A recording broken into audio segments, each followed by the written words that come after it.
বাংলাদেশের ক্রিকেটে বাঁহাতি স্পিনার হাসান মুরাদ এখনো যার টেস্ট অভিষেক হয়নি, সিলেটে আজ করেছেন কঠোর অনুশীলন। কারণ তার সামনে সুযোগ থাকছে দেশের হয়ে সাদা জার্সিটা গায়ে চাপানোর। আয়ারল্যান্ডের বিপক্ষে 14 সদস্যের দলে রাখা হয়েছে অভিষেকের অপেক্ষায় থাকা হাসান মুরাদকে। আজ নেটে মুশতাক আহমেদের অধীনে মিরাজ তাইজুলদের সাথে বোলিং অনুশীলন করেছেন হাসান মুরাদ।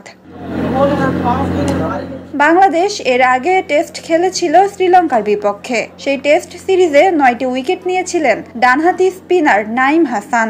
আইরিশ স্কোয়াডে ডানহাতি ব্যাটার বেশি, সে কারণেই নাঈম হাসান আগের সিরিজে সবচেয়ে সফল বোলার হলেও তাকে রাখা হয়নি আয়ারল্যান্ড সিরিজে। রাখা হয়েছে বামহাতি স্পিনার হাসান মুরাদকে।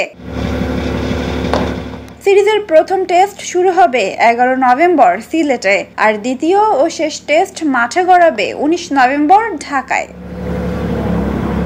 হাসান মুরাদ 2020 সালে যুব বিশ্বকাপ জয়ী দলের সদস্য ছিলেন। কক্সবাজার থেকে উঠে আসা 24 বছর বয়সী মুরাদ প্রথমবার সাদা পোশাকে জাতীয় দলের ডাক পান 2023 সালে নিউজিল্যান্ডের বিপক্ষে, তবে ম্যাচ খেলা হয়নি।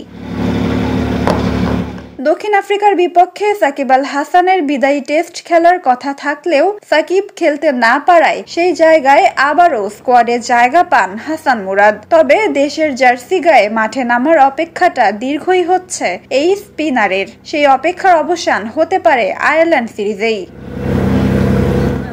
হাসান মুরাদ 39টি প্রথম শ্রেণীর ম্যাচ খেলেছেন। 64 ইনিংসে তার শিকার 165 উইকেট। 14 বার 5 বা তার বেশি উইকেট নিয়েছেন তিনি। জাতীয় দলে নতুন হলেও ঘরোয়া ক্রিকেটে খুবই পরিচিত। দীর্ঘদিন ধরেই ধারাবাহিকভাবে পারফরমেন্স করে যাচ্ছিলেন তিনি। এরই ধারাবাহিকতায় ডাক পেলেন জাতীয় দলে। আয়ারল্যান্ড সিরিজে টাইগারদের একাদশে জায়গা পান কিনা এবং পেলে কেমন পারফরমেন্স করেন এবার সেটাই দেখার অপেক্ষা। নাজিফা তাসনিম, ক্রিকেট 97।